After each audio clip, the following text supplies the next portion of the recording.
जय मसीह सम्पूर्ण प्रभुमा अति नै प्रियजनहरूमा परमेश्वरलाई सबै आदर महिमा भक्ति प्रशंसा सधैँ भइरहोस्, कारण उहाँ त्यो योग्यको हुनुहुन्छ। विशेष गरिकन यस समयमा उहाँले हामीलाई उहाँको जीवित वचनसम्म ल्याइपुर्याउनु भएको लागि परमेश्वरलाई महिमा भएको होस्। आउनुहोस् हामी परमेश्वरको जीवित वचनबाट आज पनि केही कुरा हेर्नेछौँ। म तपाईँहरूको बिचमा यहोशूको पुस्तकबाटै यहाँनिर पढ्नेछु। यहोशूको पुस्तक 4 अध्यायको 7 पदलाई मात्रै म पढ्नेछु। यहोशूको पुस्तक 4 अध्यायको 7 पदले यसरी बताउँदछ, तिनीहरूलाई यसो भन्नु, परमप्रभुका करारका सन्दुकको सामु यर्दनको पानी रोकिएको थियो। यर्दन पार गर्दा यर्दनको पानी रोकिएको थियो। यी ढुङ्गाहरू इस्राएलीहरूका निम्ति सदाका स्मारकको रूपमा रहनेछन्। आमेन, हालेलुया। आउनुहोस् प्रार्थना गरेर परमेश्वरको वचनमा हामी अघि बढ्नेछौँ। स्वर्ग र पृथ्वीको मालिक, हामी तपाईँको चरणमा आउँछौँ।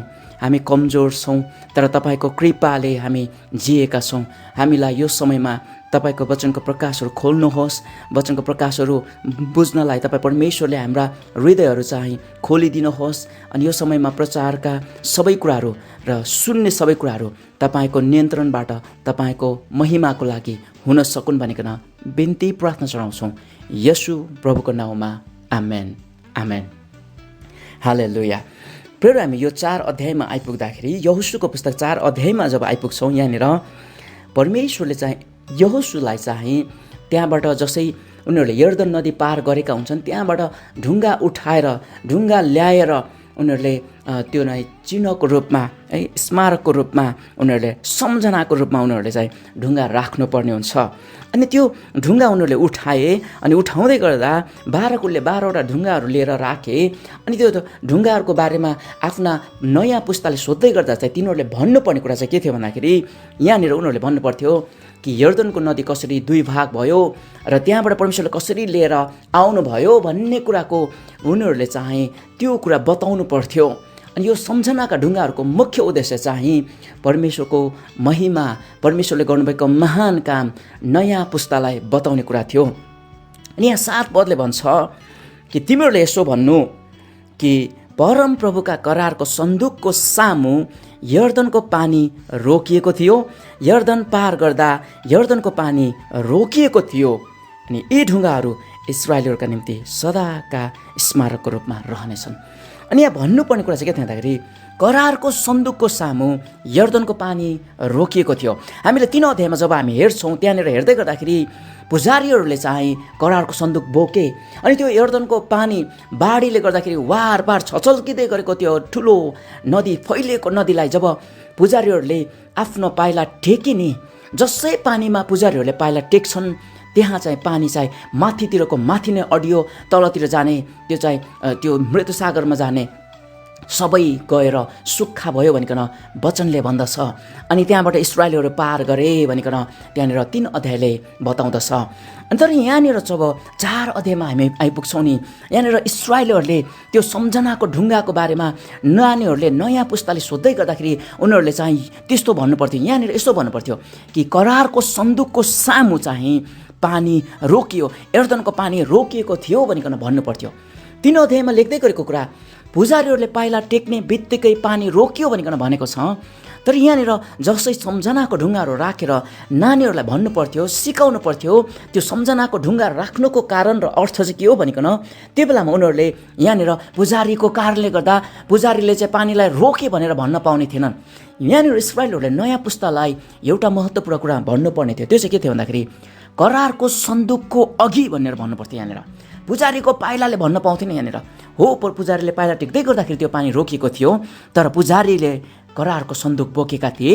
अनि यस कारणले गर्दा परमेश्वरले यहाँ भन्न लगाउनु भएको कुरा चाहिँ के भन्दाखेरि, करारको सन्दुकको सामु यर्दनको पानी रोकिएको थियो। अनि त्यसरी इस्राएलीहरू चाहिँ यर्दन नदीलाई तरेर पार गरेका थिए भनिकन भन्नुपर्थ्यो। प्रियहरू, परमेश्वरले अचम्मको काम गर्नुहुन्छ। यो अनि सम्झनाको ढुङ्गाहरू राख्नुको उद्देश्य चाहिँ मैले अघि पनि भनिहालेँ, परमेश्वरको महिमालाई बताउने नयाँ नानीहरूलाई, नयाँ पुस्तालाई। अनि परमप्रभुले गर्नुभएको अचम्मको काम हुने उद्वेगको काम त्यहाँनिर बताउनु पर्ने थियो। यहाँनिर पुजारीहरूको पाइलाले, पुजारीहरूको त्यो साहस र हिम्मतले पानी रोकिएको थिएन। हामी धेरै पटक यो भ्रममा पर्छौँ, तर यहाँ परमेश्वरको वचनले स्पष्टसँग भन्दछ कि करारको सन्दुक जहाँ चाहिँ परमेश्वरको उपस्थिति, उहाँको महिमालाई चाहिँ उहाँले राख्नुहुन्थ्यो, उहाँले आफ्नो महिमाको उपस्थिति दिनुहुँदथ्यो। अनि त्यो परमेश्वरको उपस्थितिले चाहिँ यो यर्दनको नदी दुई भाग भएको थियो। त्यो यर्दनको नदी चाहिँ दुई भाग गर्ने चाहिँ परमेश्वर नै हुनुहुन्छ। त्यो यर्दन नदी त्यो बाढीले भरिएको छचल्किएको समयमा त्यो नदीबाट पार गर्नलाई त्यहाँ बाटो नै थिएन, त्यहाँ कसरी तर्ने, कसरी पार गर्ने, प्रतिज्ञाको देशमा कसरी जाने भनिकन त्यो अन्य र भयभीत पार्ने डरलाग्दो परिस्थितिमा परमेश्वरले नै बाटो बनाउनु भएको हो। अनि परमेश्वरले नै त्यसलाई दुई भाग गर्नुभएको हो। जहाँ पनि जब पनि परिस्थितिहरू गाह्रो भएर आउँछ, परिस्थितिहरू गाह्रो हुन्छ अनि अगाडि चाहिँ डरलाग्दा कुराहरू खडा हुन्छन्, त्यो बेलामा परमेश्वरले नै बाटो तयार गर्नुहुन्छ। जहाँ हामीलाई लाग्छ अब यहाँ त कुनै पनि बाटो छैन, अब त कुनै पनि आशा छैन, कुनै पनि केही पनि आशा छैन भन्ने ठाउँमा परमेश्वरले चाहिँ आफ्नो तरिकाले, आफ्नो योजनाअनुसार, आफ्नो शक्ति र सामर्थ्यले, उहाँको अधिकारले उहाँले मार्ग तयार गर्नुहुन्छ। यर्दन नदीलाई बाटो बनाइदिनु भयो परमेश्वरले। अगाडि हेर्दै गर्दाखेरि त्यो भरिएको पानीले छचल्किएको त्यो नदीलाई परमेश्वरले दुई भाग बनाउनु भयो। जहाँ पनि आशा नभएको ठाउँमा, बाटो छैन भन्ने ठाउँमा, अब चाहिँ हुन सक्दैन भनेको ठाउँमा परमेश्वरले नयाँ बाटो तयार गर्नुहुन्छ। प्रियहरू, परमेश्वरले नयाँ बाटो तयार गर्नुहुन्छ। अनि यहाँनिर पुजारीले त्यो भूमिका मात्रै निभाउँदै थिए, तर रोक्ने, बाटो बनाउने काम चाहिँ परमेश्वरको थियो। अनि यो कुरा चाहिँ इस्राएलीहरूले नयाँ पुस्तालाई बताउनु पर्ने थियो। प्रियहरू, आज हाम्रो जीवनमा हामी हिँड्दै गर्दा, हामी यात्रा गर्दै गर्दा हाम्रो विश्वासको जीवनमा त्यस्ता धेरै यर्दन नदीहरू हाम्रो अगाडि आइपर्छन्। हामीले त्यसलाई पार गर्नुपर्ने छ। हामी हेर्दाखेरि पानी बढेको छ, वार पार भएर बग्दैछ, बाढीको समय छ। अब कसरी त्यसलाई पार गर्ने, कसरी हामी चाहिँ पाल्लोपट्टि जाने? अब हाम्रो कुनै पनि आशा रहँदैन, हाम्रो कुनै पनि त्यहाँनिर अब कुनै पनि योजना पनि रहँदैन। हाम्रो सबै कुराहरू, हाम्रा मस्तिष्कले, हाम्रा सबै किसिमका बुद्धिहरूले, हाम्रो समझले, सबै कुराले छोडिजान्छ। त्यहाँनिर हामी निराशा हुन्छौँ, हैरान हुन्छौँ। तर त्यो बेलामा पनि परमेश्वरले चाहिँ मार्ग तयार गर्नुपर्छ भन्ने कुरा हामीले बुझ्नु आवश्यक छ। अनि अर्को कुरा चाहिँ त्यो मार्ग तयार गर्ने, त्यहाँ बाटो बनाउने चाहिँ येशू मात्रै हुनुहुन्छ भनिकन हामीले बुझ्नुपर्छ। हाम्रो आफ्नै बल शक्तिले होइन, तर परमेश्वरको करारको सन्दुकले नै त्यो कुरा पानीलाई विभाजन गरे जस्तै येशूले हाम्रो लागि जहाँ बाटै देखिँदैन, जहाँ कुनै आशा नै हुँदैन, त्यस्तो ठाउँमा पनि उहाँले बाटो बनाउन सक्नुहुन्छ। तर उहाँले आफैले मात्रै बनाउन सक्नुहुन्छ भन्ने कुरा हामीले बुझ्नु आवश्यक छ। जब पनि हामीले यस्ता कुराहरूको सामना गर्छौँ नि, यर्दन नदी तर्नु पर्ने, अनि बाढीले भरिएको छ, पानी धेरै भएको छ, त्यो बेलामा हामीले पार गर्नुपर्ने, अनि त्यहाँनिर चाहिँ त्यो पानीलाई चाहिँ दुई भाग गराउनु पर्ने। त्यो दुई भाग गराउनु पर्दा धेरै बेलामा हामीले चाहिँ आफ्नो बल शक्ति र सामर्थ्यको प्रयोग गर्छौँ अनि गर्न खोज्छौँ। तब जसै पनि हामी आफ्नो बल शक्ति सामर्थ्य, आफ्नो योजना, आफ्नो युक्तिहरू अनि आफ्ना सबै किसिमका आफ्ना प्रयासहरू चाहिँ हामी त्यहाँनिर गर्छौँ, त्यो बेलामा हामी विफल हुन्छौँ अनि हामी निराश हुन्छौँ। यहाँ हेर्दै गर्दाखेरि परमेश्वरको वचनले भन्छ, करारको सन्दुकको अगाडि चाहिँ पानी रोकिएको हो, पुजारीको अगाडि पानी रोकिएको होइन, पुजारीको पैतालाले पानीलाई रोकेको होइन। करारको सन्दुकले, परमेश्वरको महिमाले अनि परमेश्वरको महिमा बोकी हिँड्ने पुजारीहरूको पैतालाले चाहिँ यहाँनिर पानी रोकेको हो। अनि हाम्रो जीवनमा जब पनि रोकिनु पर्ने कुराहरू अनि बाटो बनाउने कुराहरू, सामना गर्नुपर्ने कुराहरू आउँछ नि, त्यो बेलामा चाहिँ हामीले परमेश्वरलाई बोकी हिँडेका छौँ अनि येशूको नाउँमा हामी चल्दैछौँ अनि येशूको महिमालाई हामी साथमा लिएर हिँडेका छौँ भने हाम्रा कदममा यस्ता यर्दनका नदीहरू दुई भाग हुनेछन्। हामीले सामना गर्नुपर्ने परिस्थितिहरू चाहिँ टुक्रा टुक्रा भएर जानेछन्, निराशाका बादलहरू फाटेर जानेछ अनि आँधी बेहुरीहरू सुनामीहरू चाहिँ हटेर जानेछ प्रियहरू। अनि तर तपाईँ र मैले जब आफ्नै कोसिसले, आफ्नै प्रयासले, आफ्नै बुद्धिले, आफ्नै क्षमताले, आफ्नै घमण्डले, आफ्नै अनुभवले चाहिँ त्यो कुराको सामना गर्न खोज्छौँ, त्यहाँ हामी जहिले पनि निराश अनि विफल हुन्छौँ। अनि यो कुरा बुझ्नु आवश्यक छ। आज हाम्रो जीवनमा त्यस्ता धेरै यर्दन नदीहरू तर्नु पर्ने छ।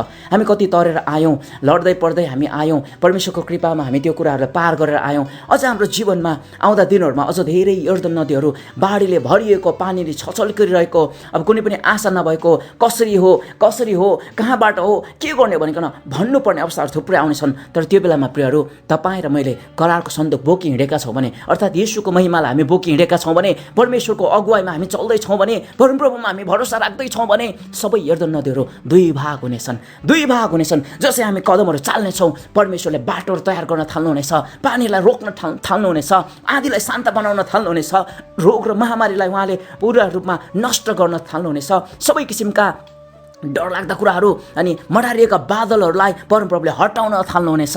तर प्रियहरू, केवल परमेश्वरको महिमाले, केवल परमेश्वरमाथि गरेको भरोसाले मात्रै ती कुराहरू हुन्छ। आज सेवकहरूको जीवनमा किन विभिन्न किसिमका निराशा र हैरानीका कुरा छन्?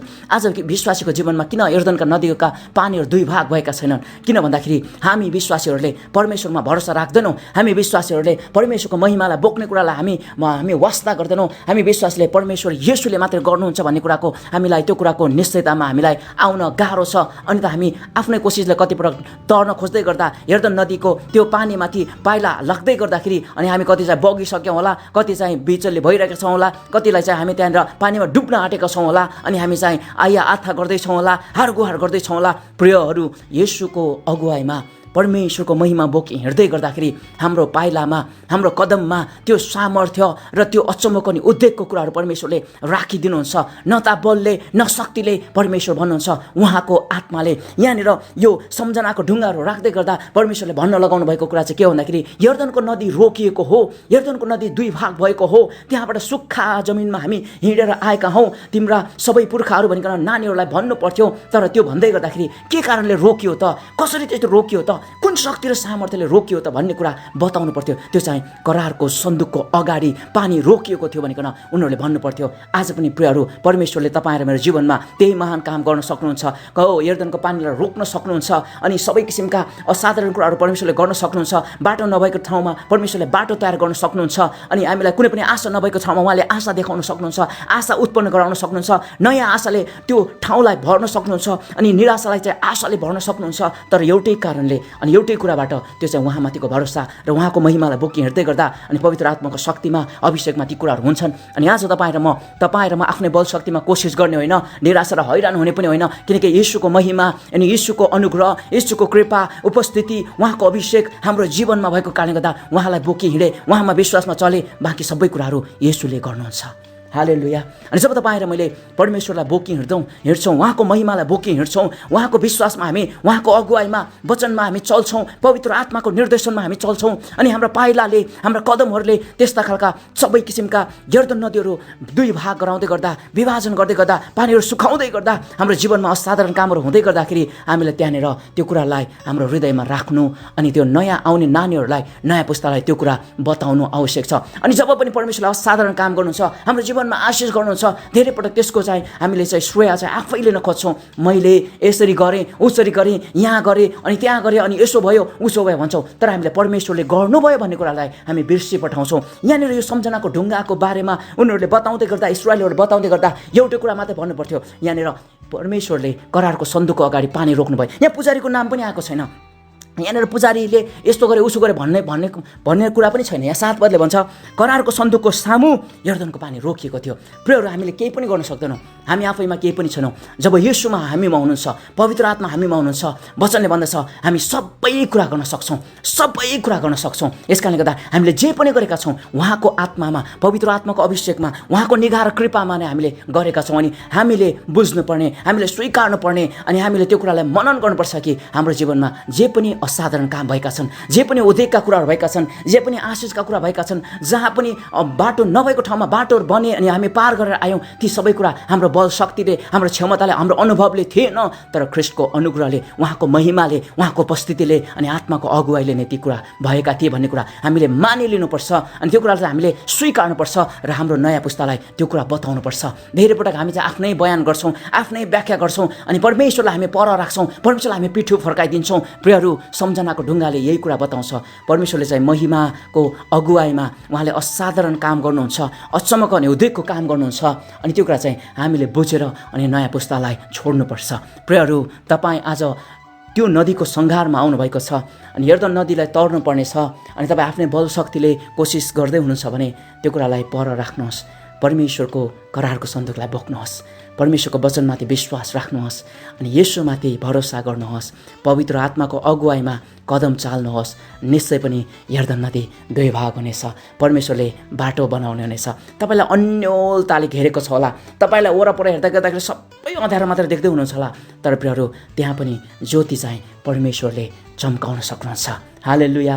परमप्रभुले यर्दन नदी तर्नको लागि चाहिएको उहाँको महिमाको त्यो करारको सन्दुक बोक्नलाई पवित्र आत्माले तपाईँ र मलाई सहायता गर्नुभएको होस्। अनि हामी उहाँको महिमा बोकी हिँड्ने, उहाँको महिमालाई बोकेर हाम्रा कदमहरू चाल्ने हामी हुन सकौँ। हाम्रा कदम कदमले सबै किसिमका परिस्थितिलाई चिर्न सकोस् अनि सबै किसिमका हाम्रो अगाडि आएका बाधा अवरोधहरूलाई पुरा रूपमा त्यसलाई चाहिँ चकनाचुर पार्न सकोस् र त्यो बाटो भएर हामी पर पुग्न सकौँ जहाँ चाहिँ प्रतिज्ञाको देश छ, जहाँ चाहिँ प्रतिज्ञाको देश छ।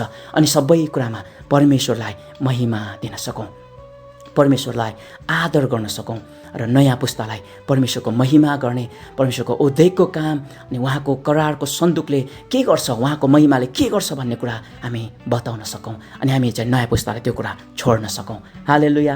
आउनुहोस् हामी प्रार्थना गरेर परमेश्वरको वचनलाई यहीँ शेष गर्नेछौँ। स्वर्ग र पृथ्वीको मालिक, तपाईँको आत्माको भरमा अनि तपाईँको आत्माको भरपुरीमा चल्नलाई, जिउनलाई हामीलाई सहायता गर्नुहोस्। हाम्रा हरेक कदममा हरेक किसिमका हाम्रो अगाडि बाधा भएर आउने यर्दन नदी जस्तै विभिन्न किसिमका बाधाहरू परिस्थितिहरूलाई हामी पुरा तोड्न सकौँ, त्यसलाई हामी चिर्न सकौँ र पार गरेर तपाईँको महिमामा प्रतिज्ञाको कुरामा हामी प्रवेश गर्न सकौँ। सहायता गर्नुहोस् हामीलाई तपाईँ परमेश्वरको कृपा राखिदिनुहोस्, अभिषेक र महिमाले हामीलाई ढाक्नुहोस् अनि त्यो बोकी हिँड्नलाई हामीमाथि तपाईँको नयाँ कृपा, दया, करुणा सधैँ ताजा बनिरहोस्। बिन्ती प्रार्थना चढाउँछौँ नासरतका येशू प्रभुको नाउँमा, आमेन, आमेन। हुन्छ, परमेश्वरले तपाईँ र मलाई यर्दन नदीलाई चिर्ने, त्यो महिमा बोकेर हिँड्ने कदमहरूमा चल्नलाई सहायता गर्नुभएको होस्। आमेन, आमेन।